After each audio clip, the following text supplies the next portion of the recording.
Claudia Nuret, bonjour, bonjour. Bonjour. Soyez la bienvenue au petit déjeuner de Devenir pour agir. Merci d'avoir accepté notre invitation. C'est un honneur de vous recevoir.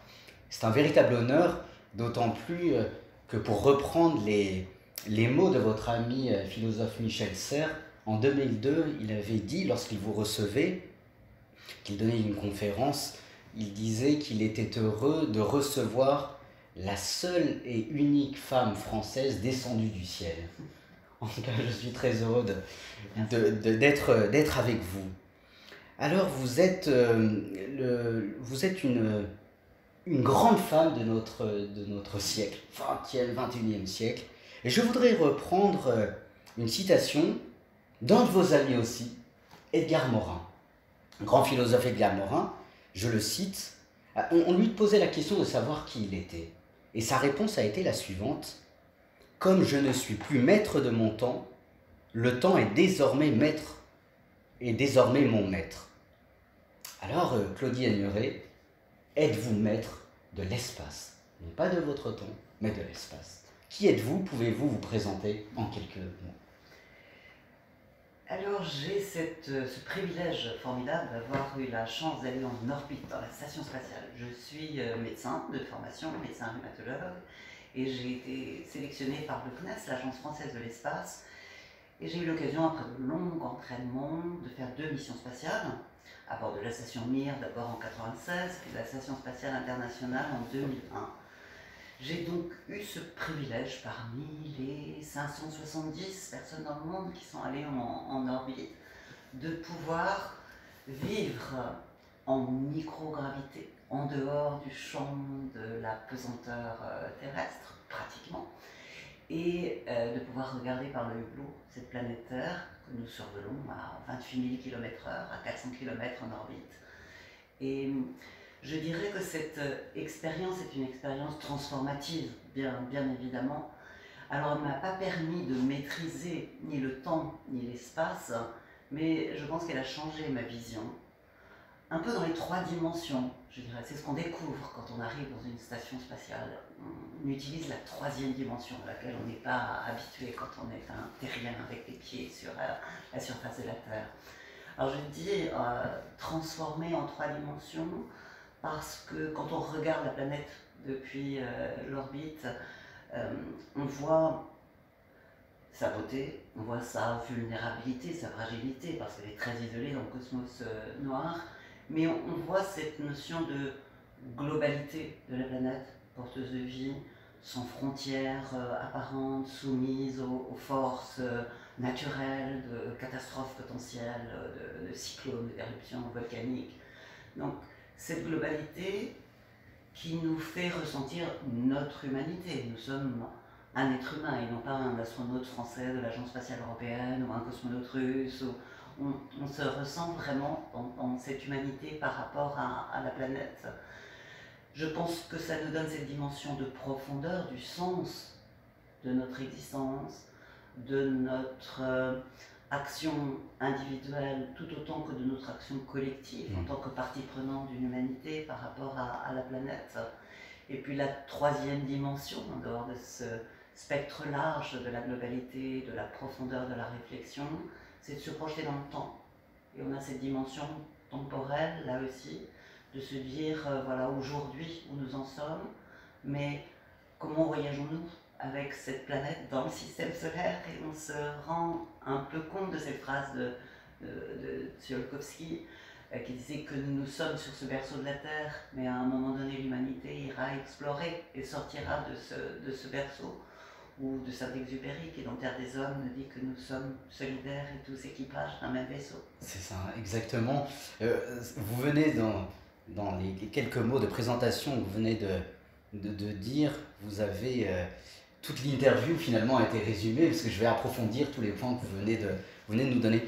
Vous avez exercé aussi plusieurs autres fonctions. Vous avez été 2 fois ministre sous Jean-Pierre Raffarin. J'ai eu plusieurs vies, je suis très privilégiée pour ça. Donc cette vie de médecin, rhumatologue, une vie de chercheur parce que ayant amené des expériences scientifiques à bord des stations spatiales, je voulais vraiment avoir cette compétence et cette légitimité du chercheur qui a développé sa carrière. cette carrière d'astronaute pendant 15 ans, un moment absolument formidable d'aventure humaine que j'ai eu la chance de vivre. Ce qui m'a donné peut-être ensuite la possibilité d'avoir des opportunités qui m'étaient offertes dans la vie, que j'ai su saisir, je le reconnais, endosser des responsabilités gouvernementales au sein de l'équipe sous la présidence de Jacques Chirac avec le Premier ministre Jean-Pierre Raffarin. J'ai donc été en charge de la recherche et des nouvelles technologies, ça s'appelait comme ça, entre 2002 et 2004, et puis en charge des affaires européennes entre 2004 et 2005. Ça, c'était effectivement un engagement de conviction par rapport à ce qui sont un peu les deux étoiles de ma vie. Voilà, je suis née en 57 et l'année 57 est une année importante pour moi parce que c'était mars 57, signature du traité de Rome, le début de l'Europe, tel qu'on voilà, on peut en avoir envie aujourd'hui. Et puis 57, octobre 57, c'est le Spoutnik, le premier satellite autour de la Terre. Donc l'espace, les sciences et les technologies et l'Europe étaient voilà, sur ma trajectoire, et c'est avec cette conviction et cet engagement que j'ai accepté ces responsabilités ministérielles. Et puis ensuite, j'ai eu la chance de participer à cette belle aventure de réfléchir à qu'est-ce que doivent être les centres de sciences et les musées de sciences au XXIe siècle.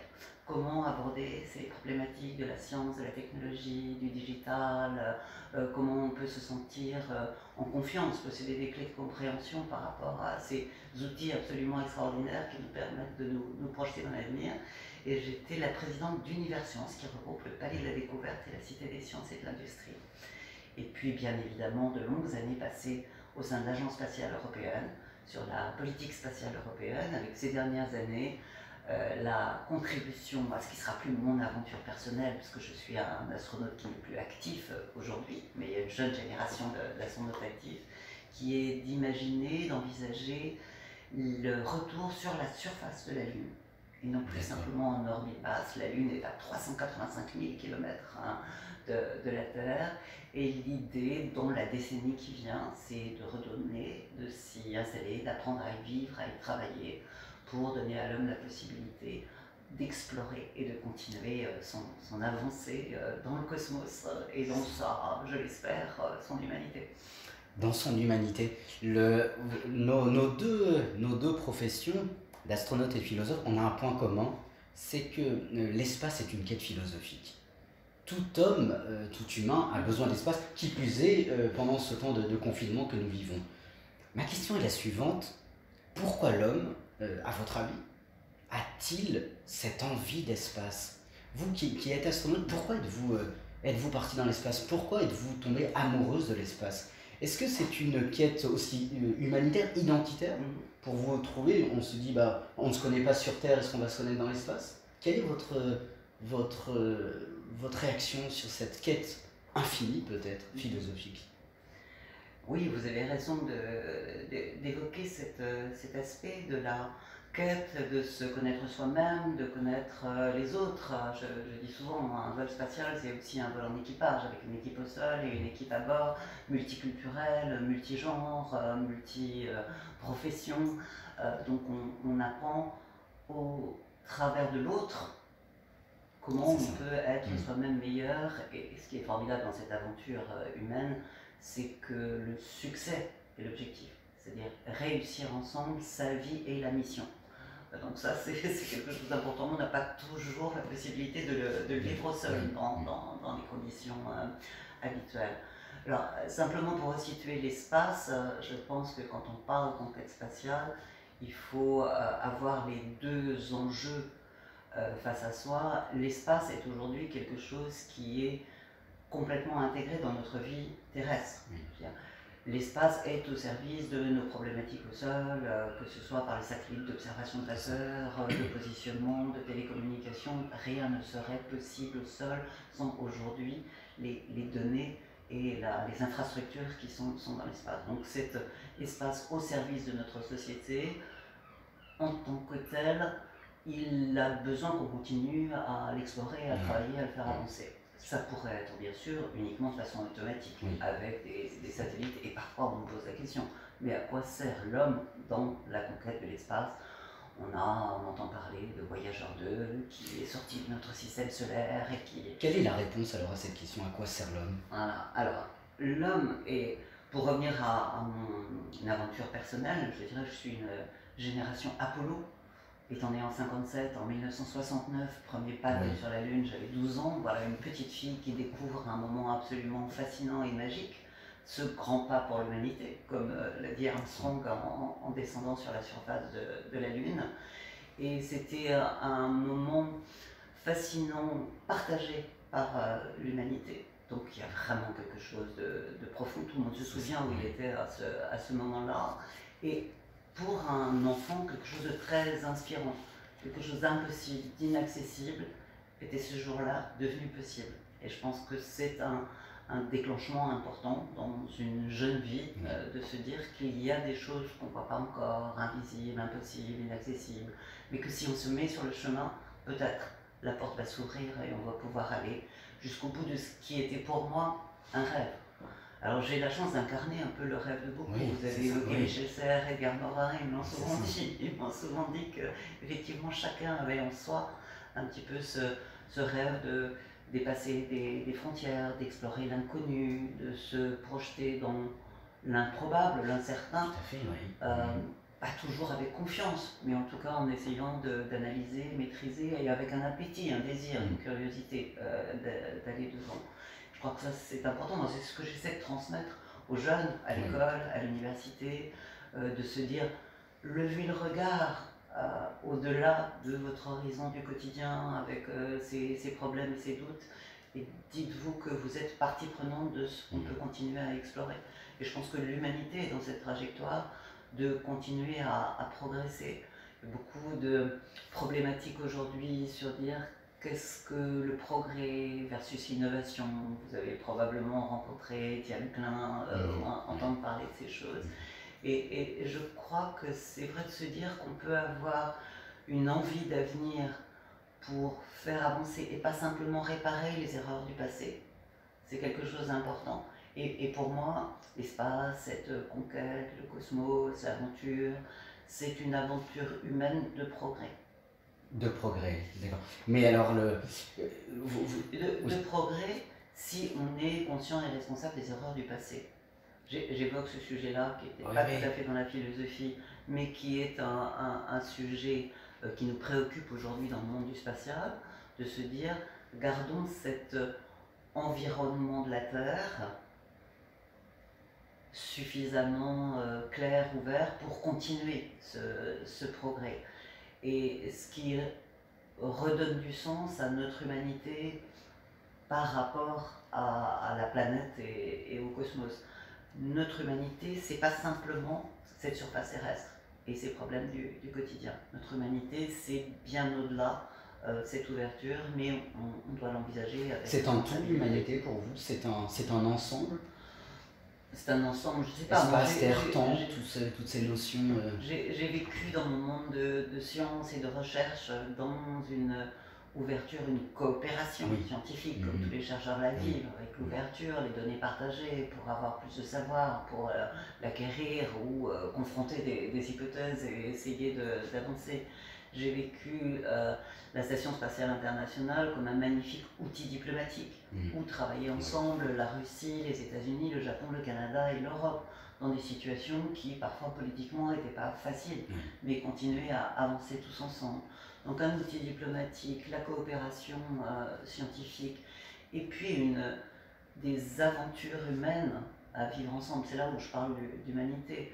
J'ai non seulement vécu une magnifique aventure scientifique et technique en participant à cette carrière d'astronaute, mais une aventure humaine. Je suis arrivée en Russie en 92, au moment de la transition entre l'Union soviétique et la Russie, dans un monde assez militaire, dans un monde assez masculin, dans un monde, je dirais, assez fermé et contrôlé.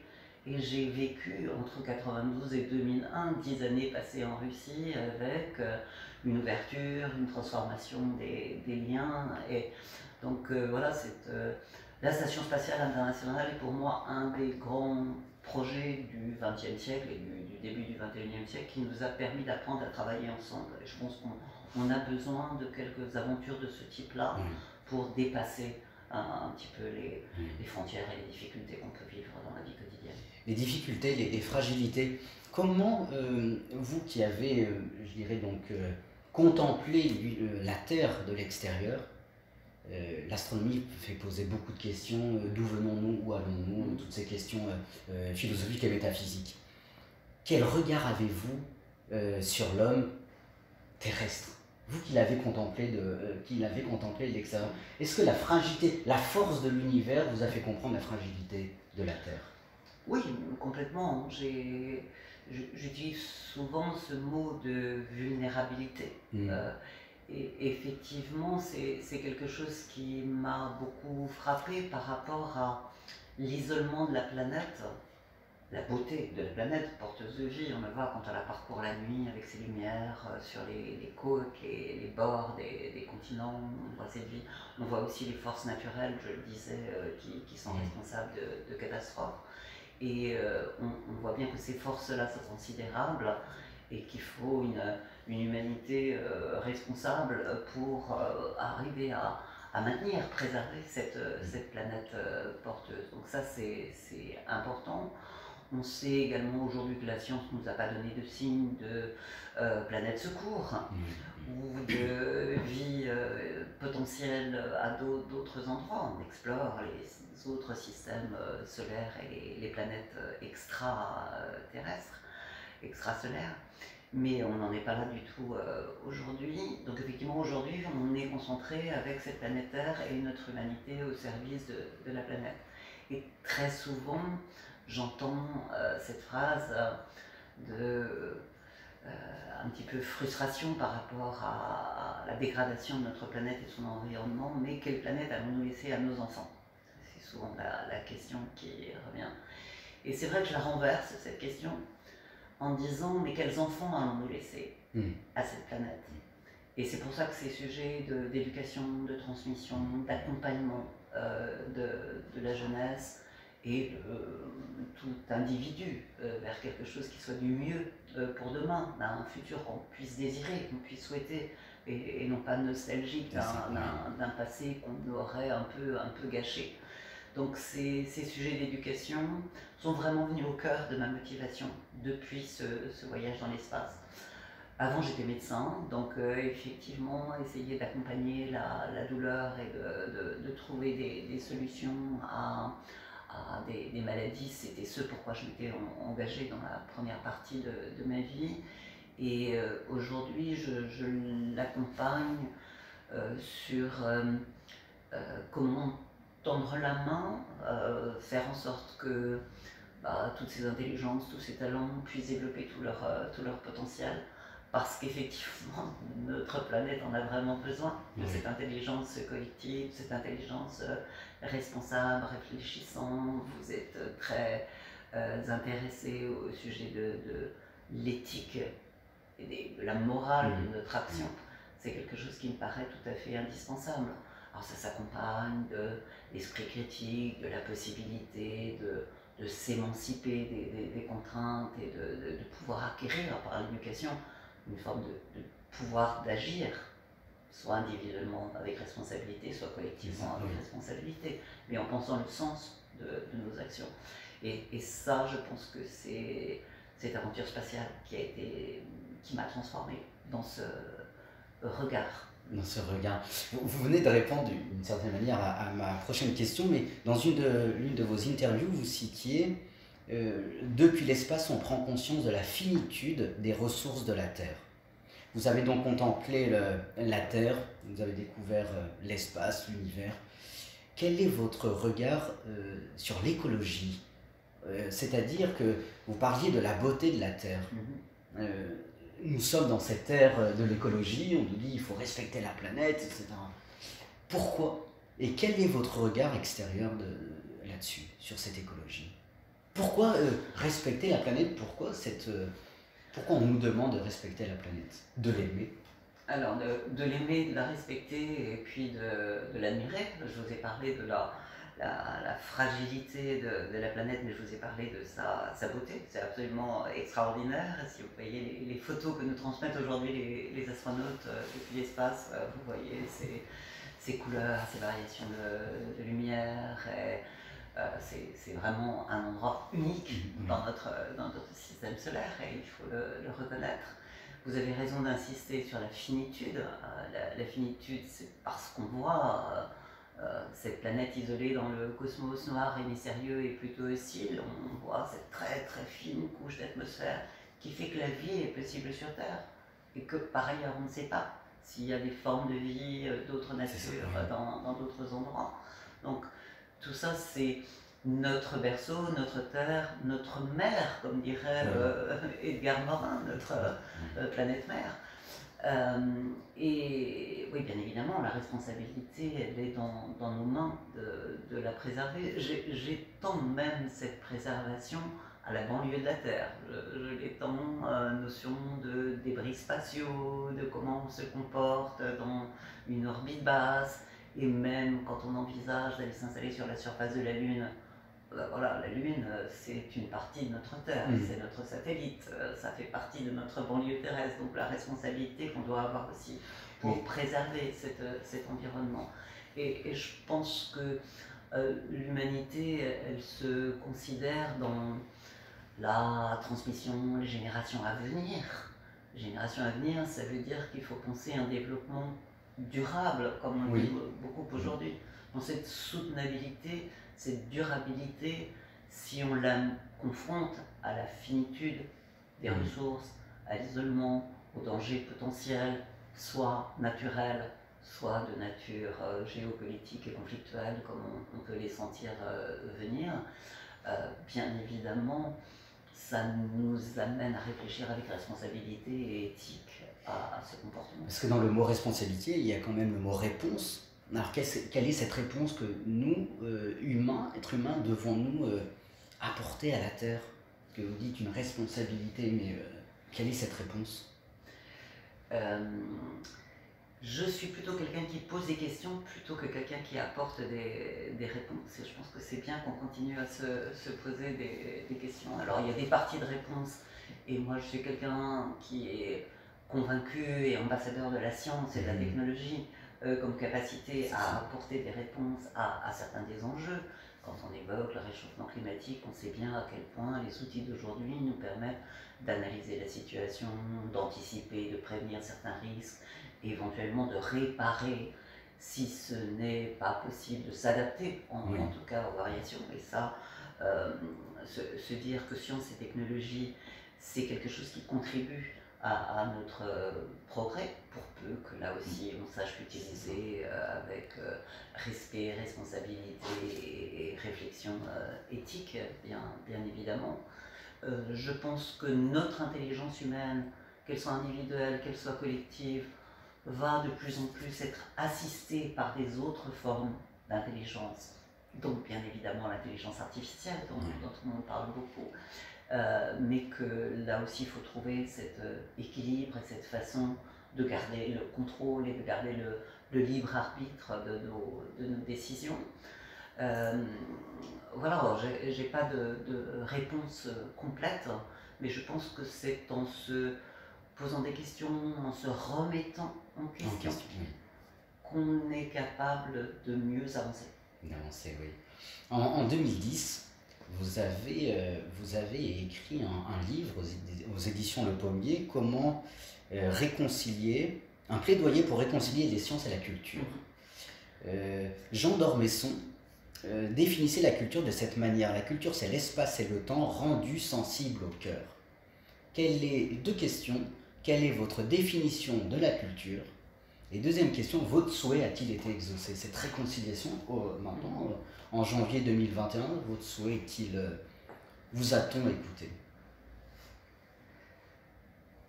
Ce plaidoyer, c'était un ouvrage collectif, parce que je pense que dans la communauté scientifique très large, et quand je dis scientifique, c'est à la fois ce qu'on appelle les sciences humaines et sociales, les sciences molles pour ça, par rapport aux sciences dures que peuvent être la physique ou les mathématiques, qui ont encore et toujours aujourd'hui peut-être tendance à fonctionner en en silo d'approfondissement, de connaissances, alors qu'on est aujourd'hui, je pense qu'il faut avoir ce regard global que j'évoquais tout à l'heure, de l'interaction des mécanismes, l'interdisciplinarité bien évidemment avec un regard à plusieurs facettes pour aller considérer une question et tenter d'y apporter une réponse pour revenir à la question précédente. Et je pense qu'au sein des disciplines scientifiques, il faut avoir aujourd'hui cette interaction, cette interdisciplinarité. Ce qui veut dire qu'il faut faire converger des regards différents, mais que ça ne sert à rien si ça reste au sein d'une communauté scientifique, sans qu'on trouve la façon d'exprimer cela avec un langage partagé. Sinon, vous restez avec votre communauté de savoir que vous faites progresser, mais isolé de ceux qui pourraient le mettre en action, qui pourraient l'utiliser pour leur propre réflexion. Donc cette notion, et c'est celle de l'éducation, de la transmission, du partage, qui est de trouver ce langage commun qui puisse nous permettre de faire nôtre cette capacité d'agir. Et ce langage commun, c'est la culture, pour moi. C'est quelque chose qui doit faire partie de notre culture. Et quand on parle d'enseignement des sciences à l'école, oui, il faut sans doute le transformer. Il faut être au-delà du savoir, dans le apprendre à apprendre, apprendre à raisonner, apprendre à penser pour avancer. Mais tout ça, ça sera facilité si nous possédons tous une culture dont la culture scientifique et technique fait partie de cette culture générale. Et j'avoue qu'aujourd'hui, je lis encore beaucoup d'ouvrages scientifiques, bien évidemment, mais j'y inclus beaucoup d'ouvrages de philosophie, de réflexion ou de littérature. Je suis partie de la science-fiction après mes envies d'enfant, mon rêve de 1969, que ce soit par Jules Verne ou Asimov. Mais je reviens aujourd'hui à de la science-fiction qui, je l'espère, est plus utopique que dystopique, alors qu'au XXIe siècle, je trouve qu'on est quand même beaucoup sur des sujets sombres dans le domaine de la science-fiction. Et voilà, la réflexion philosophique, les contraintes sociologiques, socio-économiques, et cet imaginaire à continuer à développer, pour moi, tout ça, c'est cette culture qui nous permet d'être plus confiants de l'avenir. Oui, c'est ça. Tout à l'heure, vous parliez vous avez évoqué plusieurs fois la collectivité, je dirais cet esprit de famille finalement quand vous montez dans l'espace. Nous sommes dans une société, souvent on le dit, assez individualiste. Comment concilier ou comment permettre de quitter cet individualisme pour, à votre exemple, dans cette mission spatiale que vous avez menée, avoir un esprit beaucoup plus collectif? À votre avis, est-ce que la collectivité nous permet d'avancer beaucoup plus vite ou beaucoup plus fort aussi, d'être beaucoup plus... Quel est votre sentiment et votre regard sur cette question? C'est une question intéressante. Je pense qu'il ne faut pas opposer ces deux façons de développement et que le développement personnel passe aussi par l'altérité. Et l'altérité, c'est soit un individu, soit c'est du collectif. Alors, mon expérience personnelle fait que j'ai vécu de grandes aventures humaines. Ces aventures inspirantes, ces projets collectifs. Bon, alors là, bien évidemment, on est porteur, et je le disais tout à l'heure, l'objectif, c'est le succès. Donc, voilà, on grandit tous ensemble quand on se met sur un chemin d'aventure et un objectif de succès. Mais il est très important de se sentir à l'aise avec soi-même. On évoquait tout à l'heure ces carrières scientifiques, techniques, se dire que aujourd'hui on l'a vu dans la crise du Covid et on le voit toujours, on est en défiance plutôt qu'en confiance et en espérance par rapport à la science et la technique. La notion de la confiance, c'est quelque chose qui pour moi est important dans ce développement personnel tout autant que dans l'aventure collective qu'on peut vivre. On peut vivre quelque chose de collectif et à succès que si on se fait confiance. Et on ne peut se développer soi-même que si on se fait confiance, la confiance personnelle, Et les jeunes filles, par exemple, n'ont pas toujours confiance en elles pour s'orienter vers ces métiers scientifiques techniques, ce que j'essaie d'inverser, de les accompagner, de tendre la main pour ouvrir des possibles. Et cette notion de confiance personnelle et de confiance qu'on fait à l'autre, c'est ça qui me paraît important pour se développer complètement dans la plénitude de son humanité. Oui. Vous venez d'évoquer, et c'était la question que je voulais vous poser, vous venez d'évoquer les filles, les jeunes filles qui, dans ce monde finalement scientifique, ne sont pas assez représentées, me semble-t-il. Quelle est la place de la femme dans ce monde spatial? Que voudriez-vous qu'il y ait plus de femmes? Vous êtes la seule et unique femme française à être montée dans l'espace. Je ne fais pas un cas de la parité complète. Par contre, je suis une convaincue, une militante de la diversité. J'ai beaucoup employé le mot d'altérité, de confiance à l'autre. J'ai pas évoqué le mot de solidarité, mais quand on se lance dans des grandes aventures, bien évidemment, il faut le faire en solidarité vers un objectif commun et accompagner l'autre sur un chemin. Donc effectivement, pour moi, la diversité est une des clés de l'enrichissement et du progrès. Et la diversité, pour moi, c'est très très large. J'ai eu la chance de vivre cette diversité pas suffisamment diverse de la présence des femmes dans un milieu aéronautique et spatial quand même très masculin. C'est en train d'évoluer, mais pas suffisamment. C'est le cas dans le monde du numérique, où il y a aussi 10 à 15% de jeunes femmes, alors qu'on a les outils d'écriture du monde de demain, et qu'il faut l'écrire à quatre mains. Hein. Cette diversité de genre, la diversité générationnelle, bien évidemment. Je suis une astronaute du XXe siècle, mais je travaille pour les astronautes du XXIe siècle. Et je crois que cette jeunesse, par rapport à l'expérience des silver, des seniors, est quelque chose qu'il faut faire travailler ensemble. La diversité des cultures, bien évidemment. Vous parlez beaucoup d'éthique, j'en parle aussi beaucoup. Nous avons notre éthique occidentale qui n'est peut-être pas la même que d'autres éthiques. Il faut partager ces réflexions-là aussi. Et puis les diversités dans les origines sociales, bien évidemment, et dans le monde professionnel. J'ai évoqué l'interdisciplinarité tout à l'heure et de mettre la science en culture ou de redonner de la culture à la science.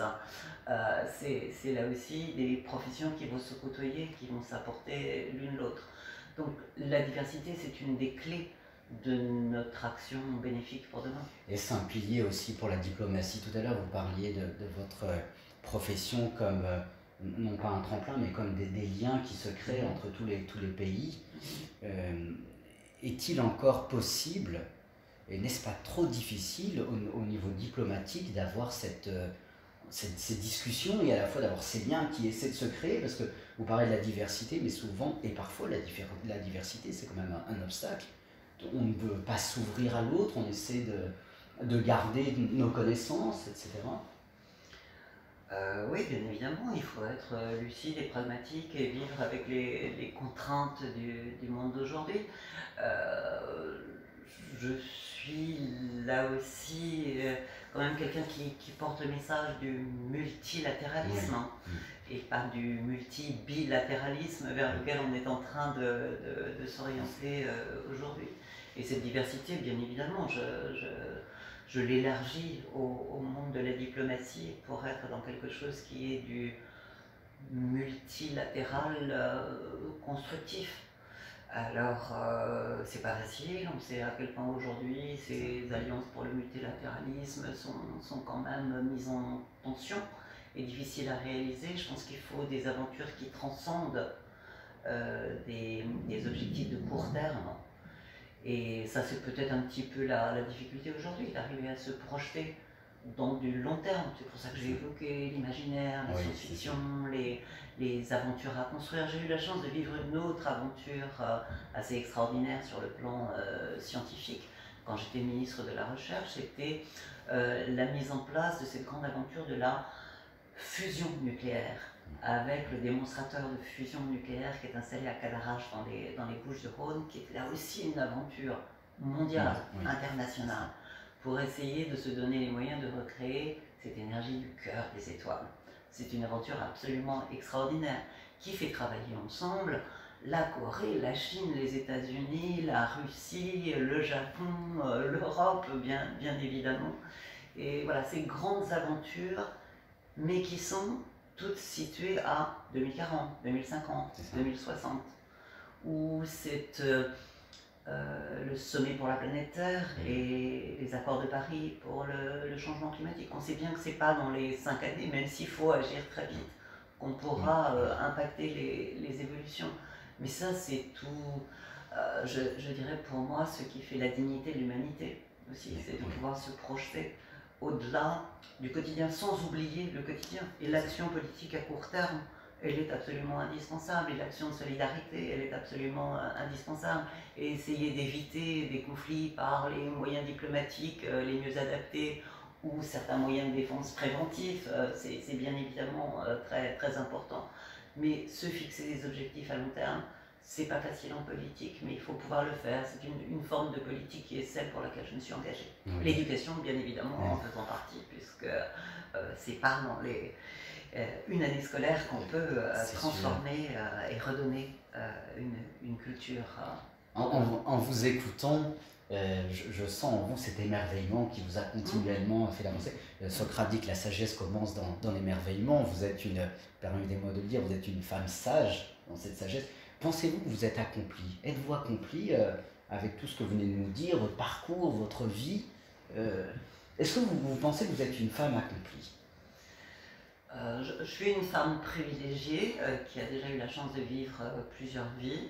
Je pense qu'il y en a peut-être encore après celle que je viens de quitter, puisque je suis aujourd'hui en retraite de mon activité de l'Agence spatiale européenne, et il y a plein de choses à faire. Je pense que j'ai su saisir des opportunités, j'ai su m'ouvrir, et c'est quelque chose qui reste très, très important pour moi.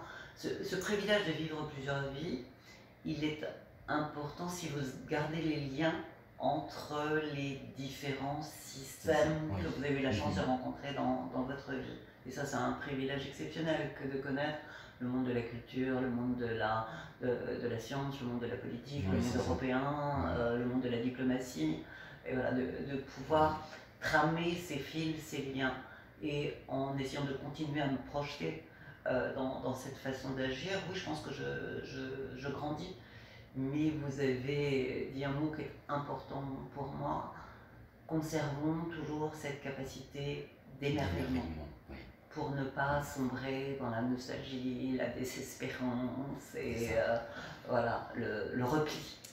Et c'est si un message que je peux donner, c'est que être capable de s'émerveiller, donc de se poser des questions, donc de se remettre en question, donc d'avancer, c'est important.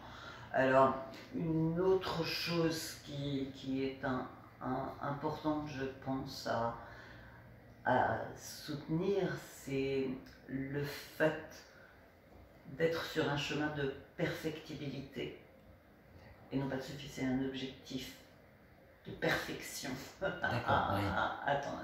Et ça, je le dis souvent aux jeunes filles que j'ai en face de moi, à l'école par exemple. N'attendez pas d'être parfaite, mais partez sur un chemin où vous progressez chaque jour. C'est la question que j'allais... L'entretien va malheureusement se terminer. C'est la question que j'allais vous poser. Quel message aujourd'hui pouvez-vous adresser à tous les jeunes, qui plus est dans cette période de confinement, de difficultés pour les étudiants qui se sentent seuls, etc., afin d'avancer?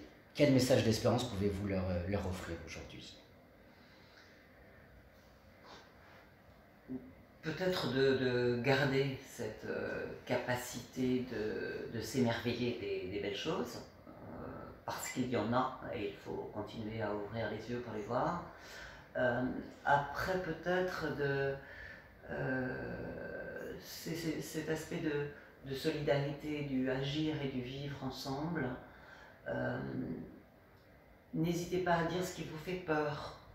D'accord. Et si moi je peux vous aider à... On a tous peur. Oui. Heureusement. On a tous des doutes. Oui. C'est ça qui fait avancer, les doutes font avancer. C'est ça qui fait avancer, voilà. Doute et peur. Et parfois on a soi-même l'audace, souvent je dis oser. On peut avoir l'audace de surmonter sa peur et d'aller vers de l'incertain. C'est ça. Parfois on ne peut pas le faire seul. Et c'est là où la solidarité, le collectif, la confiance qu'on peut se faire peut permettre de dépasser cette peur.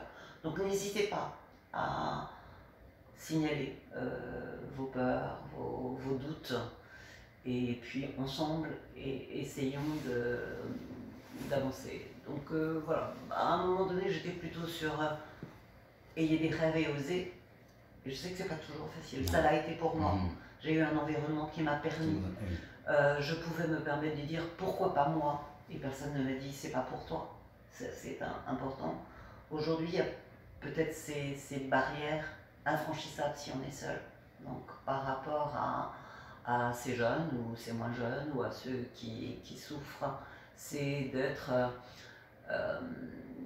dans ce partage, cette ouverture, dans la bienveillance en fait, oui, et que chacun puisse partager et aider l'autre. Claudia Nuret, merci de nous avoir accordé ces quelques minutes de discussion. Merci beaucoup pour votre humanité. Abraham Eshel soulignait, je le cite, « La tâche de l'astronaute est de conquérir l'espace et de sanctifier le temps ». Claudia Nuret, vous nous avez fait tomber amoureux de l'espace que vous avez découvert et vous avez sanctifié le temps. On n'a pas vu le temps passer. Merci beaucoup d'être venu et continuez à nous émerveiller parce que vous êtes une femme de l'émerveillement. Merci beaucoup. Merci à vous.